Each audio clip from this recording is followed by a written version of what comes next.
नमस्कार दोस्तों, आप सभी का स्वागत है एक बार फिर से अपने चैनल भक्ति की शक्ति में।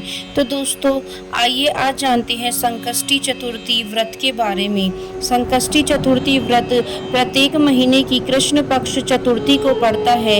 इस व्रत में भगवान गणेश की पूजा की जाती है। जब संकष्टी चतुर्थी भाद्रपद महीने में पड़ती है तो उसे भादव संकष्टी चतुर्थी या भादवा चौथ के नाम से जाना जाता है।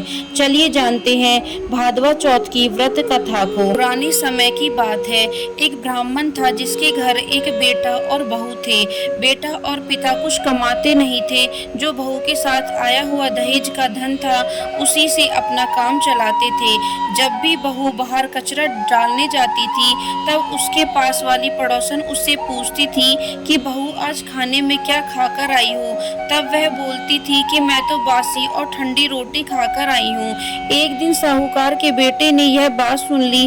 वह वहां से चला गया और अपनी माँ के पास जाकर बोला कि माँ, तू तो अपनी बहू को रोज गर्म खाना खिलाती है और वह फिर भी बाहर जाकर यह बोलती है कि मैं तो बासी रोटी खाकर आई हूँ। तब माँ ने कहा कि बेटा, मैं तो चारों थालियों में बराबर गर्म खाना परोसती हूँ। यदि तुम्हें यकीन ना हो तो तुम खुद देख लेना। वह अगले दिन तबीयत खराब होने का बहाना बनाकर कंबल ओढ़कर लेट गया। तब उसको यह देखकर आश्चर्य हुआ कि बहू ने तो गरम गरम खीर और खांड का भोजन किया है। और जब बहू बाहर गई तो वह उसके पीछे पीछे जाने लगा। तब पड़ोसन के पूछने पर बहू ने वही बात दोहराई कि मैं तो बासी रोटी खाकर आई हूँ। उसका पति उससे पूछने लगा कि तू अभी अभी तो गर्मा गर्म खाना खाकर आई है और पड़ोसन से कह रही है कि मैं बासी ठंडी रोटी खाकर आई हूँ। तू झूठ क्यों बोल रही हो?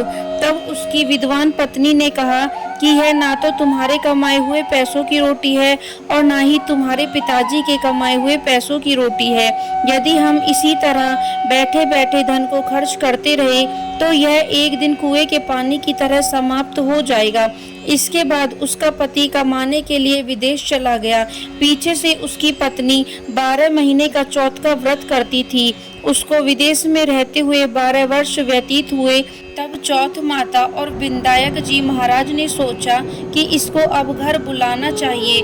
चौथ माता लड़के के सपने में जाकर बोली कि तू अब घर चला जा, तेरी पत्नी को तेरी बहुत याद आती है। वह बोला कि मैं घर कैसे चला जाऊं, मेरे यहाँ इतना बड़ा कारोबार फैला हुआ है। तब चौथ माता ने कहा कि तू सुबह एक दीपक जलाकर चौथ माता का नाम लेकर बैठ जाना। जिनके पैसे बकाया हैं वह पैसे दे जाएंगे और लेने वाले ले जाएंगे। लड़के ने वैसा ही किया और उसका सारा काम एक दिन में ही निमट गया। जब वह घर जा रहा था तो उसे रास्ते में एक सांप दिखाई दिया जो आग के पास जा रहा था। उसने सांप को आग से बचाने के लिए हटा दिया। ऐसा करने से नागराज क्रोधित हो उठे और कहा कि हे पापी, मैं तो इस नाग योनि से मुक्ति के लिए जा रहा था और तूने मुझे हटा दिया। अब मैं तुझे डस लूंगा। तब वह लड़का बोला कि मैं 12 वर्ष बाद अपने घर जा रहा हूँ, आप मुझे अवश्य ही डस लीजिएगा, किंतु आज मुझे अपने घर वालों से मिलने दीजिए। आप कल रात को आकर मुझे डस लेना। नाग ने उसकी शर्त मान ली और फिर वह वहां से चला गया। जब लड़का घर आया तो वह उदास था। उसने अपनी पत्नी के पूछने पर सारी बात बता दी। उसकी पत्नी बहुत चतुर थी।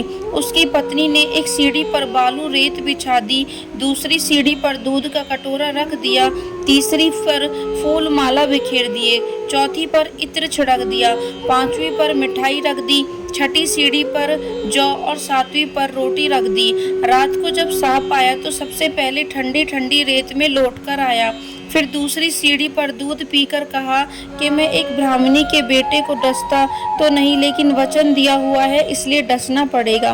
फूल माला की सीढ़ी से होता हुआ प्रसन्नता पूर्वक इत्र की खुशबू लेता हुआ ऊपर की ओर आने लगा। सांप को ऊपर आता हुआ देखकर विंदायक जी ने चौथ माता से कहा कि इस ब्राह्मणी के बेटे की रक्षा करनी होगी, क्योंकि इसकी पत्नी इसके लिए चौथ का व्रत करती है, उसका फल तो देना ही पड़ेगा। तब विंदायक जी ने सीढ़ी पर रखे हुए आंखों से सेल बनाई और चौथ माता ने रोटी की ढाल बनाई और सांप की आग लगा दी। विधायक जी ने जौ के सेल बनाए थे, उनसे सांप की मौत हो गई। सुबह उस लड़के से मिलने गांव के लोग आने लगे, क्योंकि वह 12 वर्ष के बाद वापस घर आया था। लोगों ने उसे आवाज दी, लेकिन वह तो उदास बैठा था, इसलिए बोला नहीं। जब उन्होंने देखा कि सीढ़ियों पर तो खून पड़ा हुआ है, तो वे चिल्लाने, रोने, चीखने लगे कि ब्राह्मण, आज तो तेरा बेटा मर गया। यह सब देखकर ब्राह्मणी भी जोर जोर से रोने लगी। आवाज सुनकर उसका बेटा नीचे आया और कहा कि माँ, मैं तो मरा नहीं हूँ, यह तो मुझे डसने आया सांप मरा था।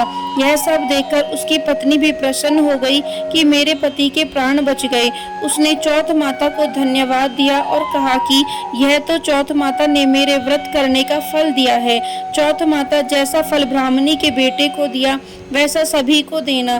कहानी करने वाले को, कहानी सुनने वाले को, हुंकार देने वाले को और पूरे परिवार को देना। गणेश जी महाराज की जय हो, चौथ माता की जय हो। तो दोस्तों, यह थी भादवा चौथ माता की कहानी। यदि वीडियो आपको पसंद आई हो तो चैनल को सब्सक्राइब करना बिल्कुल ना भूलें और वीडियो को लाइक एंड शेयर जरूर करें।